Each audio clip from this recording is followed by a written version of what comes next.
பாதப்படியில் நாங்கள் வருகிறோம்ப்பா. என்னோடு கூட பேசுவீராக. வார்த்தையோடு கூட என்னோடு பேசி ஜனங்களை விடுதலையாக்க வேண்டும் என்று ஜெபிக்கிறோம். இயேசுவின் நாமத்தில் ஜெபிக்கிறோம் நல்ல பிதாவே. ஆமென். ஹல்லேலூயா.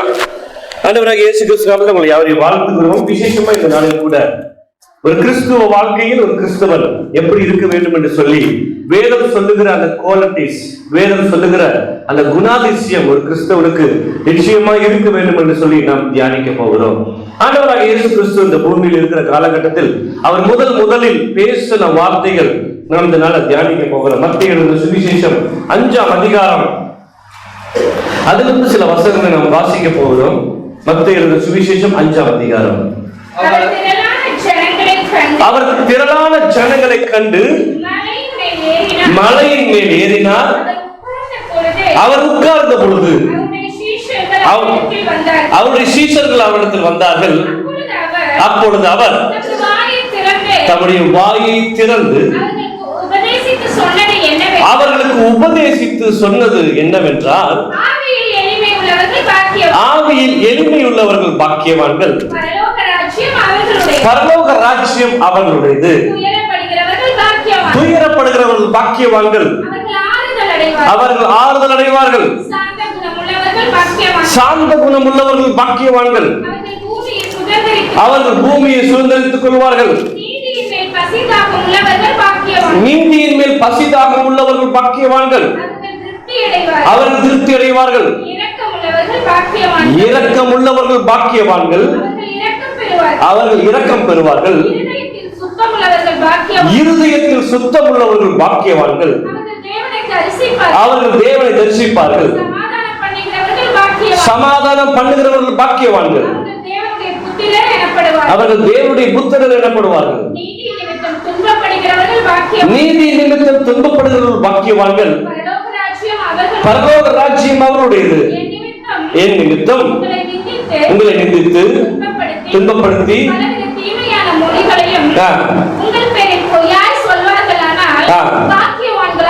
பாக்கியவான்களாய் இருப்பீர்கள்.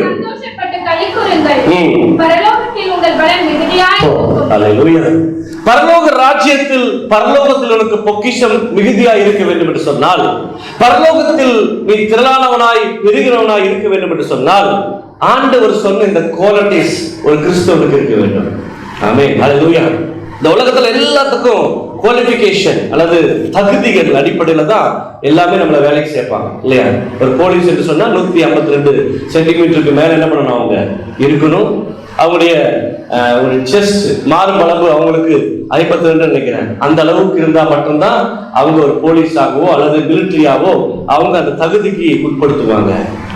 ஒருவேளை நீங்க 12th மார்க் எழுதுனீங்கன்னு சொன்னா இத்தனை % மார்க் இருந்தாதான் நீங்க இன்ஜினியரிங் சேர்க்க முடியும். சேர்க்கிறதுக்கே உள்ள போறதுக்கு இவ்வளவு குவாலிட்டிஸ் இருந்தாதான் நீங்க சேர்க்க முடியும். அதே போல பரலோக ராஜ்யமும் சும்மா இல்லை. அதுக்கு நான் ஸ்கூலுக்கு போனேன் அதனால நான் டாக்டர் ஆயிடுவேன்னு நினைக்க சொல்ல முடியாது. நான் ஸ்கூலுக்கு போனதுனால நான் வந்து நர்ஸ் ஆயிடுவேன்னு சொல்ல முடியாது. நீ எங்க போனாலும் நீ ஸ்கூலுக்கு போகிறது ஒரு பேசிக், ஒரு பள்ளிக்கு போனது ஒரு பேசிக்கான விஷயம். அதுல நீ குவாலிஃபை ஆகணும். அந்த குவாலிஃபை ஆனாதான் அதுக்குரிய அந்த தகுதியின் அடிப்படையில் உங்களுக்கு ஏதாவது ஒரு வேலை கிடைக்கும். ஹல்லேலூயா. சபைக்கு வருகிறதுனாலயோ, இந்த வேதாகமத்தை என்னுடைய வீட்டிலே வைக்கிறதுனாலயோ, இந்த வேதாகமத்தை என்னுடைய ஹேண்ட்பேக்ல எப்போது வச்சுக்கிறதுனாலயோ, இந்த வேதாகமத்தை என்னுடைய தலையில கீழே வைக்கிறதுனாலயோ, நல்ல கிறிஸ்துவ பாடல்களை அழகா பாடுகிறதுனாலயோ இல்ல. அதனால நீங்க பரலோகம் போய்விட முடியாது. மேலே சொல்லப்பட்ட இந்த குவாலிட்டிஸ் உங்ககிட்ட இருந்தா மட்டும்தான் நீங்க பரலோக ராஜ்யத்துக்குள்ள போக முடியும். ஹல்லேலூயா. இதை ஆண்டவர் உங்களுக்கு தகுதிப்படுத்துகிறார். நீங்கள் மனம் திரும்பி மூழ்கி ஞானஸ்நானம் எடுக்கும் பொழுது, நீங்கள் மனம் திரும்பும் பொழுது ஆண்டவர் உங்களை ஒரு சரியான பாதையில் கொண்டு வருவதற்காக அவர் அபிஷேகம் கொடுக்கிறார், அந்நிய பாஷை கொடுக்கிறார், ஒரு புதிய அனுபவத்தை, புதிய ஆவியை ஆண்டவர்களுக்கு கொடுக்கிற நோக்கம் இந்த குவாலிட்டி உள்ளவங்களா நீங்க மாறணும் தான். ஹல்லேலூயா. ஆமென். நம்ம பாடணும், வேத வாசிக்கிறோம், சபை ஆக்டிவிட்டில எல்லாம் இருக்கிறோம். ஆனா நமக்கு இந்த தகுதி இல்லைன்னு சொன்னா நம்ம கிறிஸ்தவர்களா இருக்க முடியாது. தேவனுடைய பார்வை வெளியில 1000 ஷோ பண்ணலாம், வெளியில பயங்கரமா அப்படி இப்படின்னு நம்ம சொன்னாலும் இந்த குவாலிட்டிஸ் இல்லாட்டி நீங்க கிறிஸ்தவர்களா இருக்க முடியாது. ஆமென். ஹல்லேலூயா. அதுல 3வது வசனம் வாசிங்க.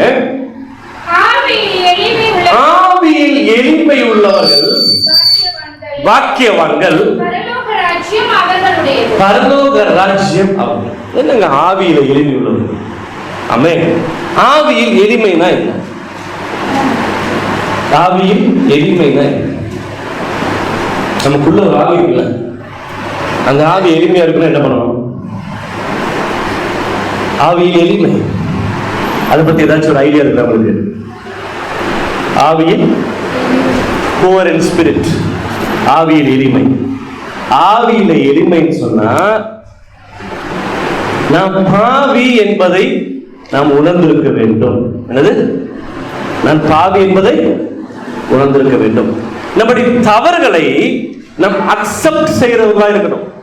என்னவா இருக்கணும் சொல்லுங்க.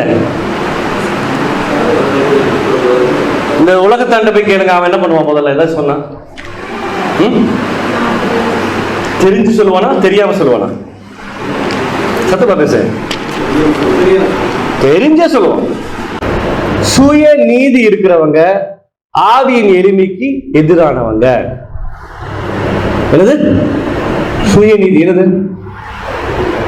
நான் கரெக்ட், நான் பண்றதெல்லாம் கரெக்ட், என்கிட்ட ஒரு குறை இல்லை, நான் எல்லாம் சரியா தான் பண்ணுவேன், நான் தெரிஞ்சும் எந்த தப்பு பண்ண மாட்டேன்னு சொல்றவங்க ஆவியின் எளிமைக்கு எதிரானவங்க.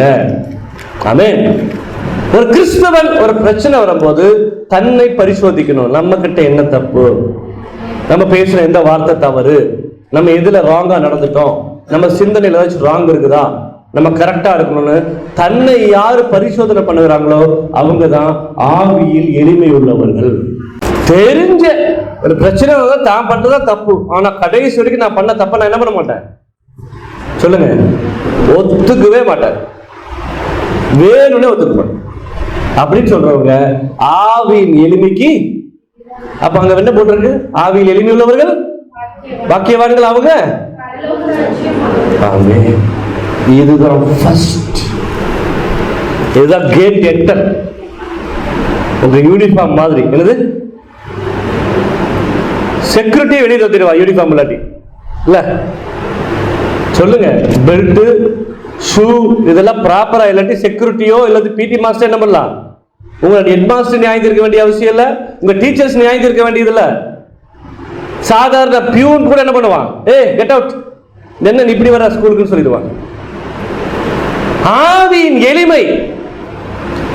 ஆண்டவரே நான் பாவி என்று சொல்லி பரத்துக்கு விரோதமாய் தன் கண்களை ஏறெடுக்காதபடிக்கு தன் கைகளை வானத்துக்கு நேராய் ஏறெடுக்க துணியாமல் அவன் சொல்றான், ஆண்டவரே நான் பரத்துக்கு விரோதமாகவும் உமக்கு விரோதமாகவும் நான் என்ன பண்ணிட்டேன்? பாவம் செய்தேன். உன் வீட்டில் ஒரு வேலைக்காரனா நீ என்ன பண்ணுங்க? வைத்துக் கொள்ளுங்க. இந்த சிந்தனை நீங்க ரட்சிக்கப்பட்டாலும் பாவத்திலிருந்து மீண்டு வந்தாலும் கடைசி வரைக்கும் இந்த ஆவியின் எளிமை உங்களுக்கு இருக்கணும். அல்லேலூயா. கொஞ்சம் மேம்பட்டு வந்தோம்னா கொஞ்சம் பெருசாகுதுன்னா ரொம்ப திமிரக்கூடாது, ரொம்ப அப்படியே நான் பெரியவன் அப்படி எப்படின்னு போகக்கூடாது. தாழ்ந்த நிலைமையில இருக்கணும். நான் வந்த நிலைமைகளை எப்போது நினைக்கணும் வாழ்க்கையில. ஆண்டவர் தாவீதை பார்த்து சொன்னார், என் இருதயத்துக்கு ஏற்றவன் என்று சொல்லி. ஆமென். அல்லேலூயா.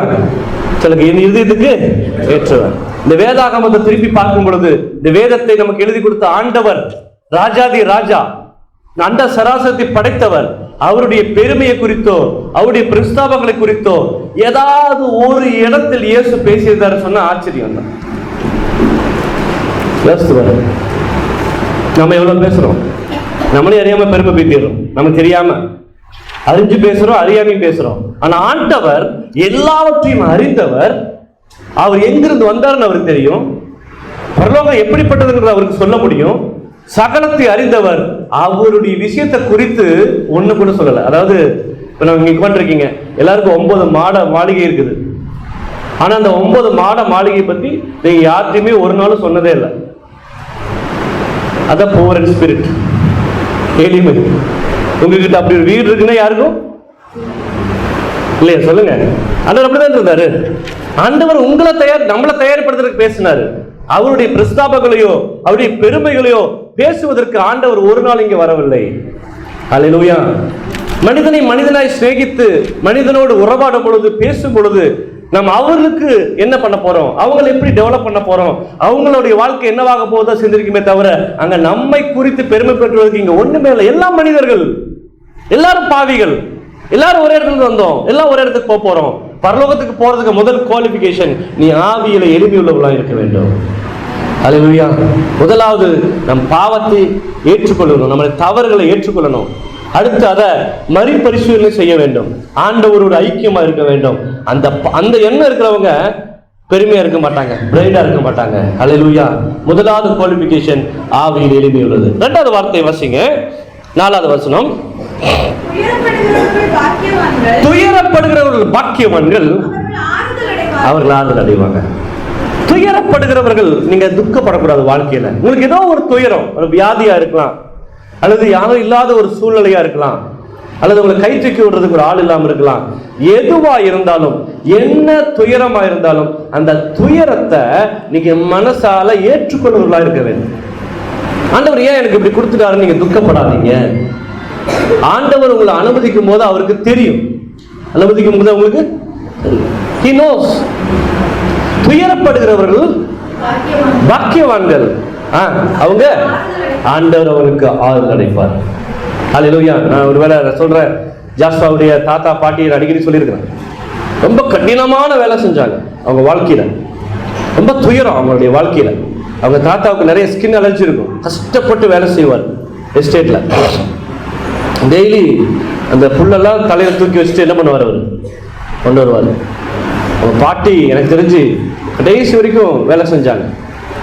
அவங்க 2 பேரும் என்ன அடைஞ்சாங்க, துயரம் அடைஞ்சாங்க. ஆனா அந்த துயரத்தை என்னுடைய நாள் கழிஞ்சு ஒரு நாள் கூட வெளியில அவங்க என்ன பண்ணல, சொன்னதே இல்லை. ஞாயிற்றுக்கிழமை அவங்க தாத்தா கரெக்டா பெல் அடிப்பார், அவர் தான் பெல் அடிப்பார், வெள்ளை வண்டி வெள்ளை சட்டப்பாரு, சர்ச்சுக்கு பெல் அடிப்பாரு, கிறிஸ்துமஸ் வேணா பட்டாசெல்லாம் அவர் தான் போய் வாங்கிட்டு வருவாரு. எல்லா ஞாயிற்றுக்கிழமையில ஏதாவது ஒரு ஞாயிற்றுக்கிழமை இந்த ஐயர்களுக்கு, நாங்க ஐயர்னு சொல்லுவோம், சிஎஸ்சியில் அங்கி போட்டிருக்கவங்களை கூட்டு வந்து வீட்டுல. ஆனா இன்னைக்கு அவங்க சாகும்போது, அவங்க தாத்தா சாகும்போது ஆண்டவர் அவருக்கு நல்ல சமாதானமான ஒரு 70 லட்சம் ரூபாய் வீட்டு ஆண்டவர் அவருக்கு கொடுத்திருந்தார். ஹல்லேலூயா. ஏன்னா மகனுக்கு நல்ல வேலை, நிசாந்த் கார் கம்பெனில அவங்க மாமா மேனேஜர். அப்ப யோசித்து பாருங்க, நீங்க இன்னைக்கு கஷ்டப்பட்டீங்கன்னு சொன்னா உங்க பிள்ளைகளுடைய தலையை ஆண்டவர் உயர்த்துவார். நீங்க பட்ட கஷ்டத்துக்கு கஷ்டத்தோடவே வாழ்ந்து, கஷ்டத்தோடவே வளர்ந்து, கஷ்டத்தோடவே நீங்க சாக வேண்டிய அவசியம் உங்க வாழ்க்கையில வராது. நீங்க உண்மையாக ரட்சிக்கப்பட்டா உங்க பிள்ளைகளை ஆண்டவர் லிஃப்ட் பண்ணி கொண்டு போவார். அல்லேலூயா. உங்களை உயர்த்துவார். நம்ம வினோத் பாஸ்டர் தெரியுமா? வினோத் பாஸ்டர் அவருக்கு பயங்கர பலவீனம். வினோத் பாஸ்டருக்கு சாயங்காலம் ஆனா கண்ணு தெரியாது. அவருக்கு ஸ்டெராய்டு டேப்லெட் அதிகமாக கொடுத்தனால 120 கிலோ அவருக்கு அதிகம் ஆயிடுச்சு. அவருக்கு ஒரு பக்கம் கண் பார்வை மங்கி இருக்கும். இப்போ அவருக்கு சுகர் பிரஷர்லாம் கூட இருக்குது. போராட்டம். அவரு அந்த பலவீனத்தில் அவரால் ஒரு சிறப்பான ஊழியத்தை என்ன பண்ண முடியல அவருடைய வாழ்க்கையில. சரி, இன்னைக்கு யோசித்து பாருங்க, அவருடைய மகனை ஆண்டவர் எல்லா பக்கமும் கொண்டு போறாரு. நான் இப்படி படுத்தா அவன் காலேஜ் ஃபர்ஸ்ட் இயர் தான் படிக்கணும். யோசித்து பாருங்களேன். இப்போ அடுத்த வருஷம் அவன் அமெரிக்காவில் போய் பைபிள் காலேஜ் படிச்சு திருப்பி வர போறான். அப்ப நம்ம படுற பிரயாசங்கள், நம்ம படுற துயரங்களை நம்முடைய பிள்ளைகளுடைய வாழ்க்கையில் ஆண்டவர் உங்களுக்கு அனுகூலமாய் மாற்றி கொடுப்பார். எத்தனை பேர் விசுவாசிக்கிறீங்க? அல்லேலூயா. உங்க வாழ்க்கை நீங்க பட்ட கஷ்டத்தை எல்லாம் ஆண்டவர் உங்களுடைய பிள்ளைகள் மூலியமா அல்லது உங்க மூலியமாக கூட ஆண்டவர் மாற்றுவாரு. துயரப்படுகள் பாக்கியவான்கள், அவர்கள் ஆறுதல் அடைவார்கள். அல்லேலூயா. அடுத்த வசனம் வாசிங்க, 5வது வசனம். சாந்த குணம் உள்ளவர்கள் பாக்கியவான்கள். இந்த சாந்தம் மிக மிக முதல்ல ஆவியின் எளிமை பார்த்தோம். ஆவியில எளிமை இருந்தாதான் நீங்க சாந்த குணம் உள்ளவர்களாய் மாற முடியும். எனக்கு எல்லாம் தெரியும், நான் சூப்பர்மேன், யார் எனக்கு பதில் சொல்ல வேண்டிய அவசியம் இல்லை, யார் எனக்கு நான் அப்படி இப்படின்னு நீங்க ஒண்ணும் இல்லாதவங்களும் குதிப்பாங்க, இருக்கிறவங்களும் குதிப்பாங்க. பணம் இருக்கிறவனும் பண்ணுவான், ஏழையும் பண்ணுவான். ஆவியில எளிமை இல்லாதவங்க பெருமை உள்ளவர்களா இருப்பாங்க, அகந்த உள்ளவர்களா இருப்பாங்க, திமிரு பிடித்தவர்களா இருப்பாங்க. ஏன்னா அவங்களுக்கு என்ன இல்லை, என்ன இல்லை, ஆவியில் எளிமை. இந்த ஆவியின் எளிமை ஆண்டவர் யாருக்கு கொடுத்திருக்கிறாரு? ஹலோ சொல்லுங்க. மனம் திரும்பி மூழ்கி ஞானஸ்நானம் எடுத்து ரட்சிக்கப்படுகிற எல்லாரும் தண்ணீரில் இருந்து முங்கி எந்திரிக்கும் போது ஆண்டவர் புது ஆவியை கொடுக்கிறார். அந்த ஆவி தான் எளிமையின் ஆவி. ஆண்டவரே நான் பாவி என்று சொல்லி நம்ம அழுது இருதயத்தில் குத்தப்பட்டவர்களாய் மூழ்கி ஞானஸ்நானம் எடுக்கும் பொழுது நமக்கு வெளியே வருகிற ஆவிதான் ஆவியில் எளிமை என்று சொல்லக்கூடிய புதிய ஆவி அல்லது கிறிஸ்துவின் ஆவி. கிறிஸ்துவின் ஆவி உடையவங்க நமக்கு என்ன இருக்கணும்? அப்ப ஒண்ணு வச்சு ஒண்ணு கண்டுபிடிச்சிடலாம். வெளி தோற்றத்தை வச்சு, வெளியில் நடந்துக்கிறத வச்சு என்ன கண்டுபிடிச்சிக்கலாம்? உள்ள என்ன இல்ல? ஆவி சாந்த குணம் உள்ளவங்களா இருப்பான். சாந்தம்னா என்ன நீங்க சொல்லுங்க. சாந்தத்துக்கு ஒரு விளக்கம் சொல்லுங்க. சொல்லுங்க ஆண்கள் சொல்லுங்க ஃபர்ஸ்ட், அப்புறம் பெண்கள் சொல்லுங்க. சாந்தம்னா என்ன? அமைதி. அமைதியும் நல்ல போல இருப்போம் நம்ம நயவஞ்சக. அமைதியா இருக்கணும். நடவடிக்கை இல்லை, அவன் என்னவா இருக்கணும்? சாந்த குணம். அவன் மதிக்கிறவனா இருப்பான். மற்றவங்களை என்ன பண்ணணும்? மற்றவங்களுக்கு மதிக்கிறவனா இருப்பான். அவங்களுக்கு உதவி செய்யறவனா இருப்பான் இல்லையா? சொல்லுங்க ஹம்பிள் சொல்லுங்க. எளிமை என்னது?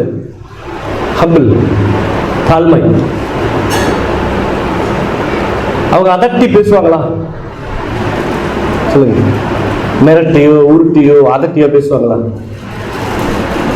சாந்தம். ஆனாலும் பெண்ணாலும் என்ன இருக்கு நமக்கு? சாந்தம். மற்றவங்க பார்த்து சொல்றாங்க அவங்கள போல மோசையை பார்த்து சொன்னாரு, பூமியில் மோசையை போல சாந்தம் உள்ளவர்கள் யாருமே. தேவனை தரிசிச்சும் அவன் தன்னை பெருசா என்ன பண்ணல. தேவனை பார்க்கிறான். அவன் பேசிட்டே இருக்கிற காதல கேட்குது. இவனுக்கு ஒரு நாள் கேட்டான், நீங்க அப்பப்போ வந்து பேசிட்டே போறீங்க, நான் உங்களை என்ன பண்ணணும்? பார்க்கணும்ட்டான். அவருக்கு என்ன, அவருக்கு ஆண்டவரே எதிர்பார்க்கல இவன் கேட்பான். மோசே நீ என்ன பண்ணிட்ட? அரிதானத கேட்டுட்ட, நான் ஓகே, நான் உன்னை கடந்து போவேன், நீ என்னுடைய பின் பக்கத்தை மட்டும் என்ன பண்ணுவேன்? பார்க்க முடியல. ஐயோ நிப்பாட்டுக்கு ஆண்டவரே கண்ணை மூடிக்கொண்டான். அவ்வளோ பிரகாசம், அவ்வளோ வெளிச்சம். அங்கிருந்து வரும்போது இவன் முகத்தை யாராலும் என்ன பண்ண முடியல, பார்க்க முடியல. தேவனை கண்டு உயிரோடு இருந்த ஒரே ஆள் மோசே. அதுக்கப்புறம் 40 வருஷம் வாழ்ந்தான். ஆண்டவர் தான் மோசேவை அடக்கம் பண்றாரு. எவ்வளவு பெரிய ஹானர் மோசேக்கு யோசித்து பாருங்க. யாருக்கும் கிடைக்காத ஒரு பெரிய பாக்கியம். ஆண்டவர் மோசேவை எடுத்து என்ன பண்றாரு? அடக்கம் பண்றாரு. பட் அந்த மோசே சாந்த குணமுள்ளவனாக இருந்தான். ஆனா பயங்கர கோபக்காரன். கோபத்துக்கும் சாந்தத்துக்கு வித்தியாசம் இருக்கு. கோபம் ஒரு மனுஷனுடைய வெளிப்பாடு. அவன் நீதிக்காக சண்டை போட்டான், தப்பு பண்ணும்போது கோபப்பட்டான். ஆனா சாந்தங்கிறது எல்லா மனுஷங்களுடையும் சமாதானமா இருக்கணும். அல்லேலூயா. எல்லா ஜனங்களையும் அக்செப்ட் பண்றவங்களா இருக்கணும். ஜாதினாலேயோ அவங்களுடைய நிறத்தினாலேயோ மொழியினாலேயோ நம்ம யாரும் என்ன பண்ணக்கூடாது? நிராகரிக்க கூடாது.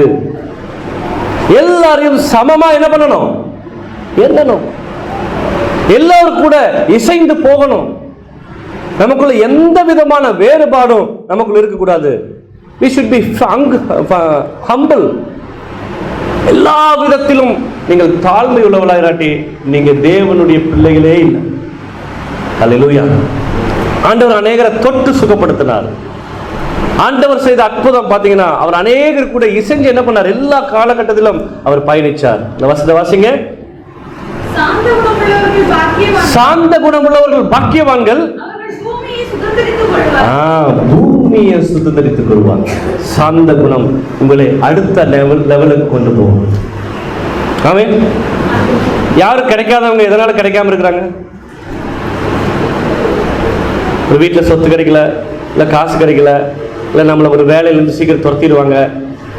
ஏதோ ஒரு ரீசன்னால சுதந்திரிக்க முடியல. சொல்லுங்க. நிஷா சிஸ்டரோட அப்பா வந்து தாசில்தாரா இருக்கணும், அம்மா ஆகலையா? கோபத்தில் தாசில்தார் அரைஞ்சிருக்காரு அந்த காலத்தில். அதனால பிளாக் மார்க் கொடுத்து டிரான்ஸ்ஃபர் பண்ணிட்டாங்க. அப்பா ஒரு சாந்தமா இருந்தா என்னவாயிருக்கணும்? சாந்தமா இருந்தா தாசில்தாரா இருக்கணும். உங்களுக்கு புரிஞ்சா? கோபப்படுகிறதுனால, நீங்க ஒருத்தரை அக்செப்ட் பண்ணாதனால, நீங்க இசைஞ்சு போகாதனால யூ லாஸ். கொஞ்சம் நீங்க பொறுத்து இருந்தீங்கன்னு சொன்னா, கொஞ்சம் பொறுமையா இருந்தீங்கன்னா, கொஞ்சம் தாழ்மைப்பட்டு இருந்தீங்கன்னா, கொஞ்சம் அக்செப்ட் பண்ணியிருந்தீங்கன்னு சொன்னா உங்க வாழ்க்கை சொர்க்க பூமியா மாறி இருக்கும். கரெக்டா எழுதியிருக்கிறார். என்னது? பூமியை சுதந்திரித்துக் கொள்வார். பொசுக்குன்னு கோவப்பட்டு வருது. ஒரு கம்பெனி வேலைக்கு எடுத்தா ஒரு 3 மாசம் உங்களை நோட் பண்ணுவான். இவன் இருப்பானா, போவானா, எப்படி வேலை செய்வான். ஒரே மாசத்துல இந்த வேலை நான் செய்ய மாட்டேன், அந்த வேலை செய்ய மாட்டேன்னு சொன்னா உங்களை என்ன பண்ணுவான்? யோசித்து பாருங்க. ஹலோ, வேலைக்கு வேண்டான்னு உங்களை என்ன பண்ணக்கூடாது யாரும் சொல்லுங்க. ஓனர் வீட்டை விட்டு போன ஏன் சொல்லுவான்? வீட்டை காலி பண்ணுங்கன்னு சொன்னா எதனால சொல்லுவாங்க? யோசித்து பாருங்க. நீங்க ஆகாத காரியமெல்லாம் அங்க பண்ணிருப்பீங்க. கடைசியில் யாரை குறை சொல்லிட்டு போவான்? இவெல்லாம் ஒரு ஓனரா, வீடு வச்சிருக்காங்க. அப்ப அங்க குடியிருக்கவங்களாம் நம்ம தவறு எப்போது நம்ம என்ன பண்றது இல்ல, பார்க்கறது இல்ல. ஹல்லேலூயா, ஆமென். இந்த வேலையில நான் செய்யணுமா? இந்த வேலையில நான் செய்யணும். தாழ்மைப்படுங்க உங்க வாழ்க்கையில. கர்த்தர் பெருமை உள்ளவர்களுக்கு, தாழ்மை உள்ளவர்களுக்கும் கிருபை அளிக்கிறார். நீ கிருபை நீ இழந்து போகாத. ஹல்லேலூயா. அது கணவன் மனைவிட்ட காமிக்காதீங்க, மனைவி கணவன்கிட்ட காமிக்காதீங்க, கணவன் மனைவிட்ட காமிக்காதீங்க, எஜமான் யார்கிட்ட காமிக்க கூடாது, வேலைக்காரன் காமிக்க கூடாது, வேலைக்காரன் எஜமான் காமிக்க கூடாது அப்படின்னு சொல்லப்பட்டிருக்கு. பிள்ளைகள் தாய் தகப்பன்றதை காமிக்க கூடாது, தாய் தகப்பன் பிள்ளைகிட்ட காமிக்க கூடாது. அதிகாரத்துக்கு நீ எதிர்த்து நிற்க கூடாது. உன்னை அதிகாரப்படுத்தின எல்லா இடத்துலையும் தாழ்ந்து தான் போகணும்னு ஆண்டவர் சொல்லியிருக்காரு. இது வேலை ஸ்தலமா இருக்கலாம், அல்லது நீ படிக்கிற இடத்துல ஒரு டீச்சர்ஸுக்கு கீழேயா இருக்கலாம், கணவனுக்கு கீழேயா இருக்கலாம். அதிகாரம் உனக்கு கொடுக்கப்பட்ட அதிகாரத்துக்கு உட்பட்டதுக்கு நீ எப்படி இருக்கணும்? நீ கவனிங்க, எப்படி இருக்கணும்? தாழ்ந்து இருக்கணும். உங்களோட தாழ்ந்து இருக்கணும். முதல்ல நம்ம பார்த்தோம் ஆவியின் எளிமை. அடுத்து என்ன பார்த்தோம்? துயரப்படுதல். மூணாவது என்ன பார்த்தோம்? அடுத்த 6வது வசனம் வாசிங்க. நீதியின் மேல் பசிதாகம் உள்ளவர்கள் பாக்கியவான்கள், அவர்கள் திருப்தி அடைவாங்க. ஒரு நீதியா இருக்கிறதுக்கு முதல்ல முயற்சி பண்ணணும். என்னது சொல்லுங்க? நீதியா இருக்கணும். நீதினா உண்மை இல்லையா? என்னவா இருக்கணும்? நீதி, நியாயம், நேர்மை. இதுல எப்போது இருக்கணும், இதுல உண்மையா இருக்கணும்னு முயற்சி பண்ணணும். முதல்ல என்ன பண்ணணும்? should be practice. பண விஷயமா இருக்கலாம், பொருள் விஷயமா இருக்கலாம், குடுக்கல் வாங்கலா இருக்கலாம், ஏதோ ஒரு விஷயம் சம்திங். அதுல நீங்க உண்மையா இருக்கிறதுக்கு நீங்க முயற்சி பண்ணணும். அல்லேலூயா. ₹1 கூட நீங்க அதுல கணக்கு வைக்கணும், கரெக்டா இருக்கணும். நீதியின் மேல் பசிதாகம். உண்மையா இருக்கிறதுக்கு என்ன பண்ணணும்? ஒரு தாகம் நமக்குள்ள. நீதியின் மேல் பசிதாகம் உள்ளவர்கள் பாக்கியவான்கள், அவர்கள் திருப்தி அடைவாங்க. அப்ப நம்ம வாழ்க்கையில இதெல்லாம் ஆப்போசிட். நீங்க இன்னும் திருப்தி அடையலன்னா நீங்க என்ன பண்ணல? இன்னும் நீதி பண்ணலன்னு அர்த்தம். நீதியின் மேல் பசிதாகம் உள்ளவர்கள் பாக்கியவான்கள். அடுத்து பசிங்க, இரக்கம் உள்ளவர்கள் பாக்கியவான்கள். இரக்க குணம் இருக்கும். என்னது சொல்லுங்க? இரக்க குணம் தான் பயங்கர பிரச்சனை. இரக்க குணம் தான் நம்ம எல்லாத்துக்கும் இழக்க வேண்டிய சூழ்நிலை. என்னது? சாப்பாடு 2 பேருக்கு தான் இருக்குது, நமக்கு பசி இருக்குது. ஒருத்தர் சோறு கொடுங்கன்னு கேட்டாங்க, நம்ம என்ன பண்ண முடியும்? அவங்களுக்கு கொடுத்தா சொல்லுங்க, கொடுத்தா நமக்கு இருக்காது. இப்ப நம்ம என்ன யோசிப்போம்? எப்படா இவங்களை வெளியில முதல்ல அவங்களும் பாருங்க, ஆண்டவர் சோதிப்பார், அவங்களும் போகவே மாட்டாங்க. அன்னைக்கு நம்ம என்ன சொல்லுவோம்? கொஞ்சம் வேலை இருக்கு அப்படிமோ, அடுத்து தூக்க வருது இல்ல. ஹஸ்பண்டுக்கு அப்படி பண்ண மாட்டேன், அது நான் கேரண்டி கொடுப்பேன். ஒய்ஃப் என்ன பண்ணுவாங்க? இப்ப ஹஸ்பண்ட் கொடுக்கணும்னு நினைக்கிற ஒய்ஃப் என்ன பண்ணுவாங்க? உள்ள சத்தம், ஏங்க கொஞ்சம் இங்க வாங்க.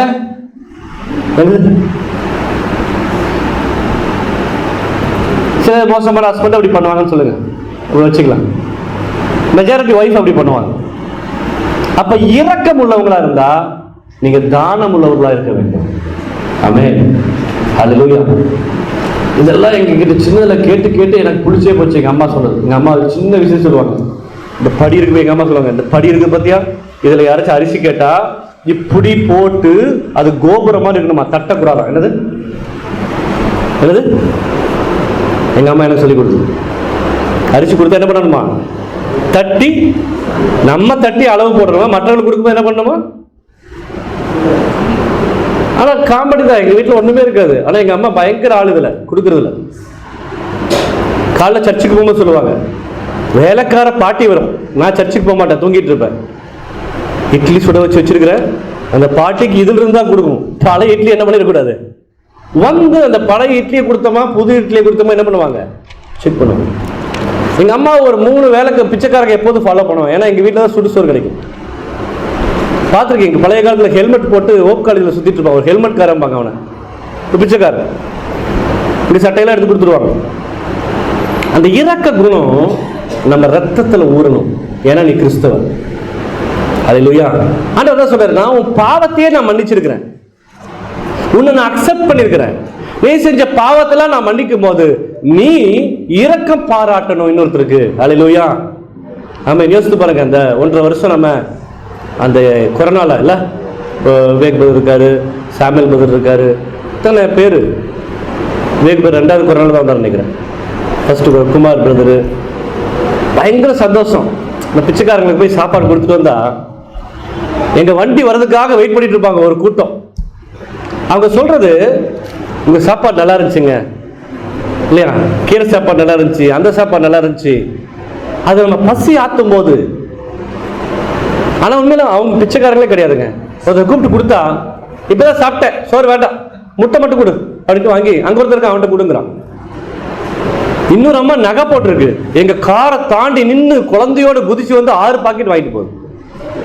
யார் பிச்சைக்காரன் சொல்லுங்க, யார் பிச்சைக்காரன்? அந்த 1.5 வருஷம் 1.5 மாசம் நாங்க கொடுத்த சாப்பாட்டுல ஒரு பிச்சைக்காரனும் ராத்திரிக்கு கூட அவன் சேர்த்து வைக்கலைங்க. இன்னும் கிரேட். அப்பத்திக்கு சாப்பிட்றாங்க. ஆண்டவர் அவனுக்கு படி இழக்கிறார். சாப்பிட்டு அப்படி வயசு அப்படி கும்பிடுவோம். யோசித்து பாருங்க, உங்ககிட்ட எல்லாமே இருக்கு, கொழுப்பு இருக்குது நமக்கு. 1 மாசம் சாப்பிடாட்டி கூட நம்ம சாக மாட்டோம். இருக்குதா இல்லையா சொல்லுங்க? ஆமாவா இல்லையா? பிச்சைக்காரனுக்கு இந்த இடுப்புல இப்படி இல்லை இல்ல? யோசித்து பாருங்க, வர பட்டினி இருந்தாலும் 1 மாசம் நீங்க சாக மாட்டீங்க. உண்மையா இல்லையா சொல்லுங்க? ஆனா ஒருவேளை சோறு கொடுக்கறதுக்கு, ஒரு நேரம் ஒரு பொருள் கொடுக்கறதுக்கு முடியலன்னு சொன்னா நீ என்ன கிறிஸ்தவ, என்ன கிறிஸ்தவ நீங்க சொல்லுங்க. ஆமென். போன ஒரு வீடியோ பார்த்தேன், ஒரு பாஸ்டர் சொன்னாரு, தம்பி எச்சன் அடிக்கடி சொல்லுவார்ல கேரளால, அவருக்கு 6 மாசம் வாடகை கட்டணுமா. வாடகை 6 மாசம் வாடகை வந்து 25 ரூபா 20 ரூபா. அந்த காலத்துல 6 மாசத்துக்கு 120 ரூபா கொடுக்கணும். இவர் ஊழியத்துக்கு போன இடத்துல யாரோ 150 ரூபா கொடுத்துருக்காங்க காணிக்க. இவர் சந்தோஷமா பாக்கெட்ல வச்சுட்டு வந்திருக்கிறாரு. வரும்போது நினைச்சிட்டே வந்தாராம், 6 மாசம் வாடகை சேர்த்து இன்னைக்கு அந்த பொம்பளை மூஞ்சில வீசிட்டு வந்து இறங்கும் போது ஜனக்கூட்டம் இருந்தனால இவர் ட்ராக்ஸ் நிறைய வச்சிருந்தாராம். இயேசு வருகிறார், இயேசு ரட்சிக்கிறார், இந்த ட்ராக்ஸ்.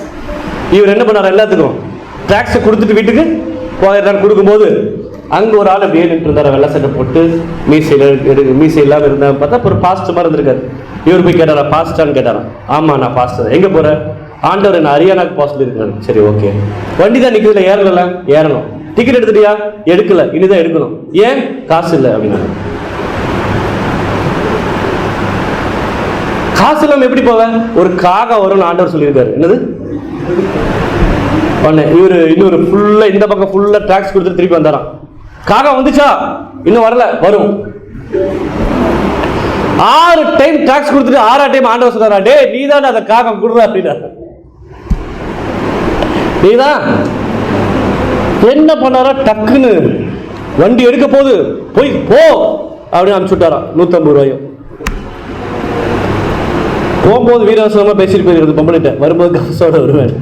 அங்க போனா அந்த வேலைக்கு அந்த அப்படியே அந்த ஓனர் நிற்கிறான் ஸ்ட்ரிக்டா, உள்ள விட மாட்டேங்கிறான். காசை கொடுத்துட்டு உள்ள போறா, நம்ம உள்ள போறேன், காசு இருக்கு, நான் ட்ரெஸ்ஸை மாத்திட்டு வரேன் அப்படின்னு சொல்லி இவரு ஐடியா. உள்ள போய் கதவை சாத்திட்டா உள்ள போயிட்டாராம். அடுத்து யாராவது கதவை தட்டிட்டே இருக்காங்களாம். ரொம்ப நேரம் கழிச்சு கதவை தட்டும்போது திறந்தா ஒரு ஆள் வந்தாராம். உங்களை ரொம்ப நாள் தேடிட்டு இருந்தாராம். ஒரு பாஸ்டர் வந்தாரா, வரும்போது நீங்க வீட்டுல இல்லையா, இந்த கவரை கொடுத்துட்டு போக சொன்னாரு சொல்லி கொடுத்தா 600 ரூபா இருந்துச்சா. எவ்வளோ? ஆரம்பிச்சு. யோசித்து பாருங்க, அந்த தம்பி அச்சனுடைய சாவுல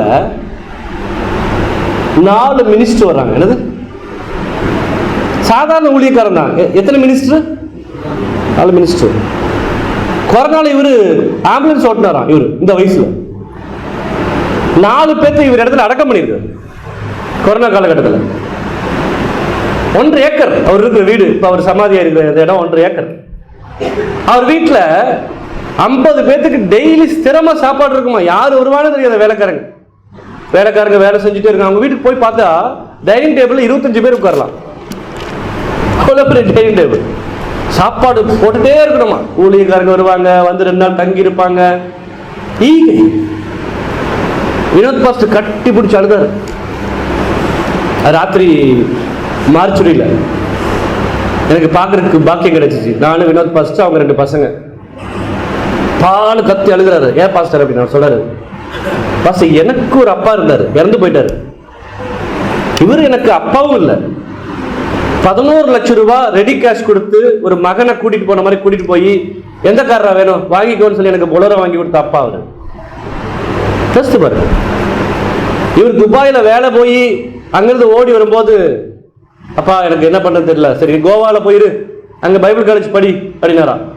ஆசை சிஸ்டர் அவர் தான் பார்த்து கல்யாணம் பண்ணி கொடுத்துருக்காரு. ஆனா ஒரு வாசல் வினோத் பாஸ்டர், இந்த அப்பாவே இப்படின்னா பரலோகத்துக்கு அப்பா எனக்கு எப்படி இருப்பார்?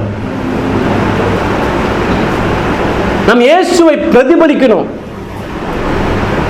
இயேசுவை காண்பிக்கணும், பிசாசை காண்பிக்க கூடாது.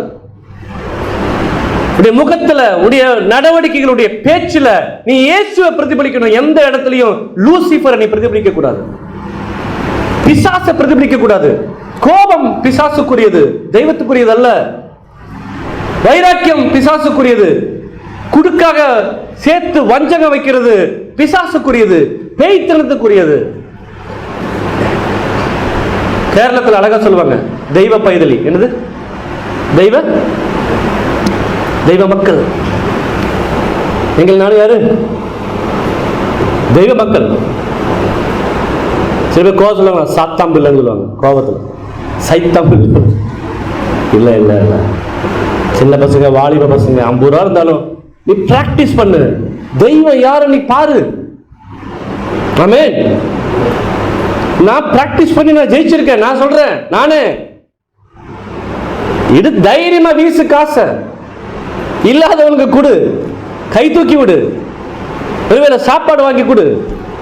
உன் ஆண்டவர் லிஃப்ட் பண்ணுவாரு, உன் தலை ஆண்டவர் உயர்த்துவார்.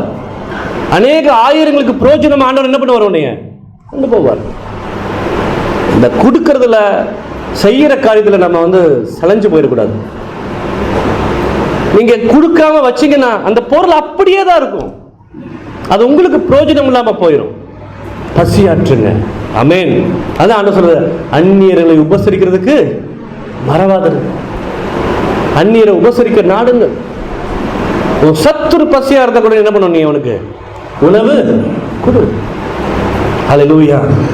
மாற்று கருத்து எப்போது என்ன பண்ணக்கூடாது? நம்ம வைக்கக்கூடாது. அப்ப இங்க ஆண்டவர் வசனம் சொல்லுங்க, வாசிங்க.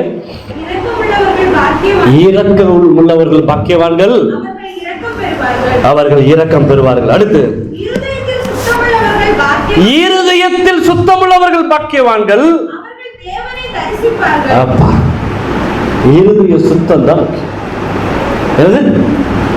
இருதய சுத்தம். ஒரு ரூம் எப்படி நீட்டா வைப்பீங்க சொல்லுங்க? ஒரு ரூம்ல என்னெல்லாம் இருக்கும்? குப்பை இருக்கும், குப்பைக்கு அப்புறம் டஸ்ட் இருக்கும், டஸ்ட்டுக்கு அப்புறம் துடைப்போம் இல்ல, அதுக்கப்புறம் டஸ்ட் எல்லாம் அடிக்கணும், எல்லாம் அடுக்கி வச்சிருக்கணும் நீட்டா. அதே மாதிரிதான் நம்ம இருதய சுத்தம்னா என்னன்னா, நம்ம செய்யற பாவத்தை அப்பப்ப அறிக்கை பண்ணி ஆண்டவர்கிட்ட மன்னிப்பு கேட்டு மீண்டும் அந்த பாவத்தை செய்யாமல் இருக்கிறத இருதயத்துல சுத்தம். அல்லேலூயா. அடுத்து 2வது, நமக்கு வர தாட்ஸ், நமக்கு வருகிற எண்ணங்களே நல்ல எண்ணங்களா இருக்கும். என்னது? என்னவா இருக்கணும்? ஹலோ சொல்லுங்க. உங்க பிள்ளைகளை பத்தி எண்ணங்கள் எப்படிப்பட்ட எண்ணங்களா இருக்கும் சொல்லுங்க. ஒரு தாட் சொல்லுங்க, உங்க பிள்ளைகளை பற்றிய தாட் சொல்லுங்க. குமார் என்ன சொல்லுவார்? கல்லுக்கு தங்க பையன் எந்திரிக்கும் போது தங்க பையன், செல்ல பையன் எல்லாம் இருக்குல்ல, மனசுக்குள்ள பிசாசு மனசுக்குள்ள நினைப்புங்களா? உங்க பிள்ளைகளை பற்றிய தாட்ஸ் பரிசுத்தமானதா, மாற்று கருத்து இருக்கிறதா, ரெண்டு மைண்டா? பேசுங்க, யாரும் பேச மாட்டேங்கிறீங்க. குழந்தை இந்த தாட்ஸ் எல்லாம் எப்படி வரும்? பியூரிஃபை, என்னது சொல்லுங்க, சுத்தமுள்ளதா இருக்கும். மற்ற ஆளுகளை பத்தி உங்களுடைய எண்ணங்கள் வர்றா பாருங்க. ஒரு தாட், அவங்க கஷ்டமா சொல்றேன், இவ்வளவு கஷ்டம் உனக்கு, எது நடக்குது இதுக்கு மேலே நடக்குது, உனக்கு இதெல்லாம் பத்தாது, உனக்கு இதெல்லாம்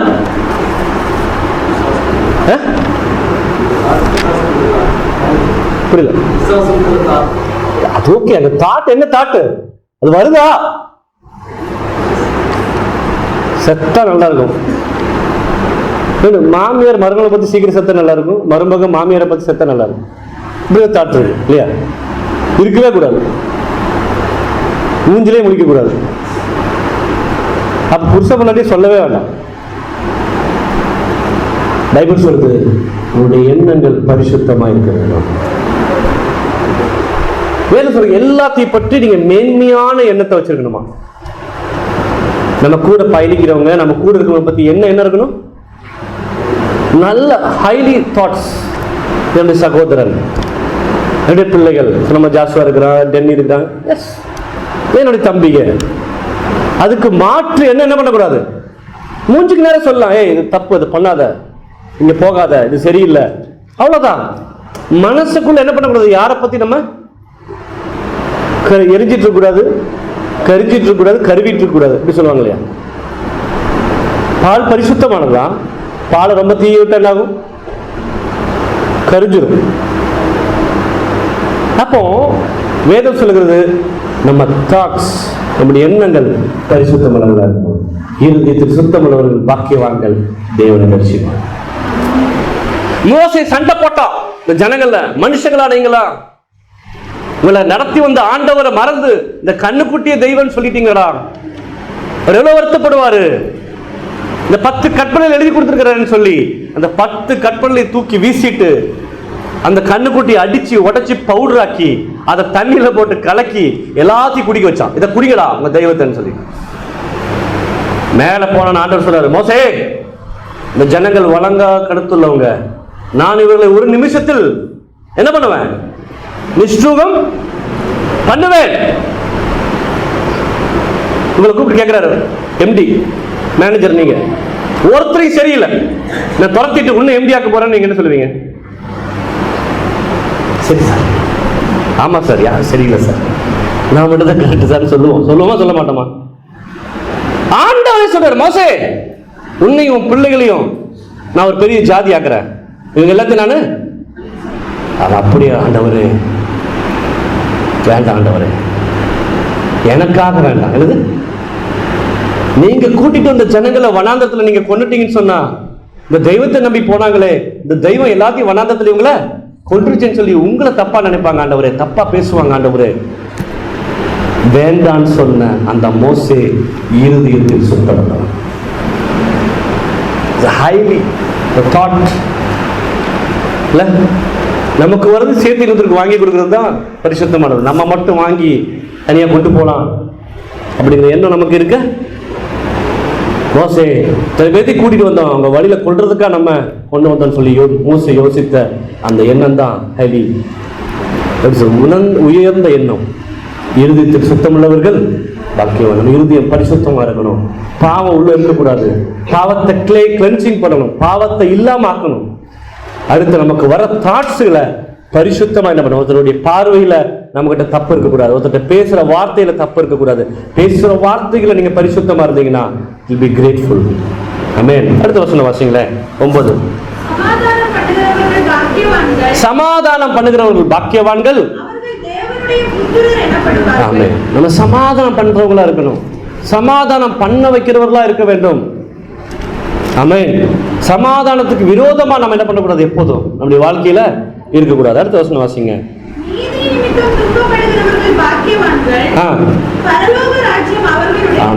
கிறிஸ்துவை அறிந்ததனால், கிறிஸ்துவை தெரிந்ததனால் உங்கள் மேல பொய்யான குற்றச்சாட்டு. அதுக்கு அடுத்த வசனம் இருக்கு பாருங்க. என் நிமித்தம் உங்களை நிந்தித்து துன்பப்படுத்தி பலவித தீமையான மொழிகளிலும் உங்கள் மேலில் பொய்யாய் சொல்வார்களானால் பாக்கியவான்களா இருப்பீர்கள். சந்தோஷப்பட்டு களி கூறுங்கள், பரலோகத்தில். நம்மளை ஏன் பொய் சொல்றாங்க, நம்மளை ஏன் காயப்படுத்துறாங்க, நம்மளை ஏன் அசிங்கப்படுத்துறாங்க, நம்மளை ஏன் ஏற்றுக்கொள்ள மாட்டேங்கிறாங்க தெரியுமா? இந்த கிறிஸ்துவை நீங்க அறிந்ததுனால. நீங்க சர்ச்சுக்கு போறதுனாலயோ கிறிஸ்துவுக்கு போறதுனாலயோ யாரும் உங்களை பகைக்கல, அதை சொல்ல மாட்டாங்க. நீ சர்ச்சுக்கு போற அதனால எனக்கு பிடிக்கலன்னு சொல்ல மாட்டாங்க. நீ கிறிஸ்துவன் ஆயிட்ட அதனால உனக்கு பிடிக்கலன்னு சொல்ல மாட்டாங்க. நீ தீவிர பெந்தகோஸ்தா இருக்கிறேன்னு சொல்லி அதுக்காக கோவப்பட மாட்டாங்க.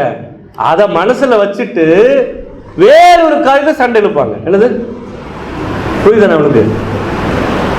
உள்ள என்ன விஷயம்?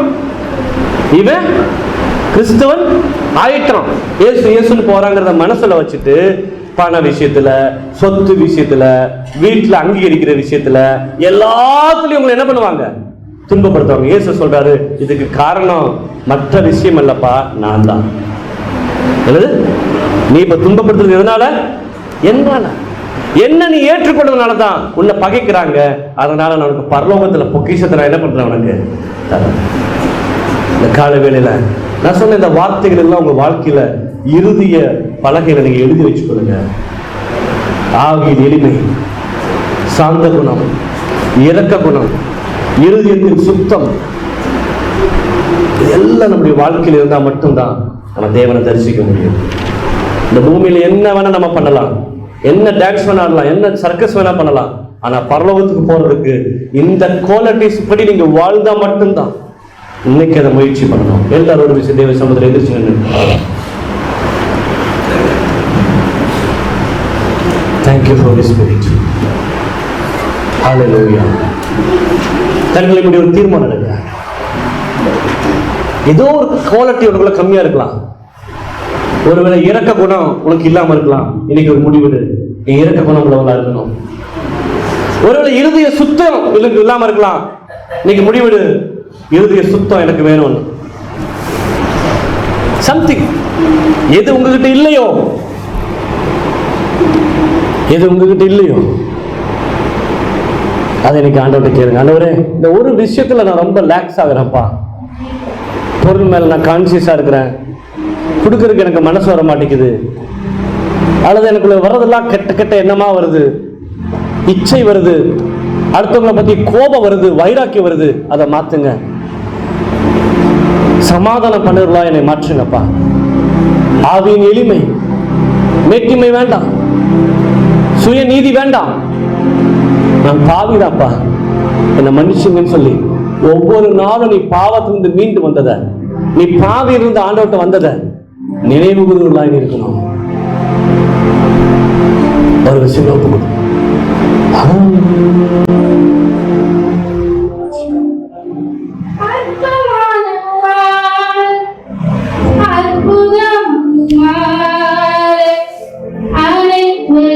தந்தே என் புல்லும் தேவா, அற்புதமாய் மாற அனைத்தையும் தந்தே ஆட்கொள்ளும் தேவா, நான் சிறுகவும் நீர் பெருகவும் நான் சிறுகவும், நீர் பெருகவும் தீபத்தின் திரியா எடுத்தாட்கொள்ளும் கல்வாரி சிநேகம் கரைத்திடும் என்னை கல்மனம் மாற்றி கரைந்தோடு செய்யும் கல்வாரி சிநேகம் கரைத்திடும் என்னை கல்மனம் மாற்றி கரைந்தோடு செய்யும்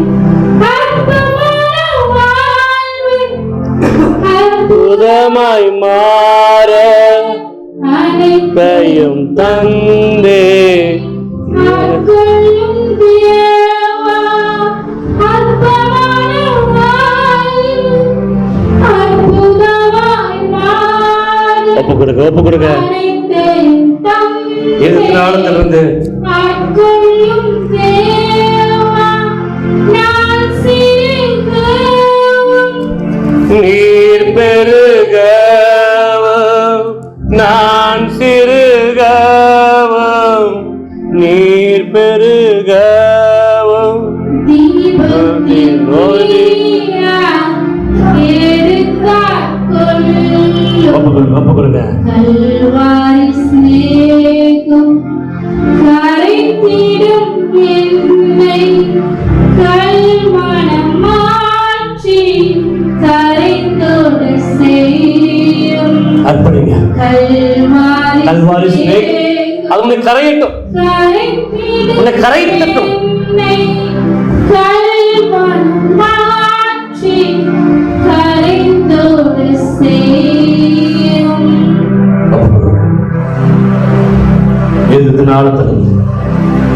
அனைவரை சுத்தம் உள்ளவங்களாய் மாற்று. ஒரு பியூரிஃபையான ஹார்ட் எங்களுக்கு கொடுங்க அப்பா.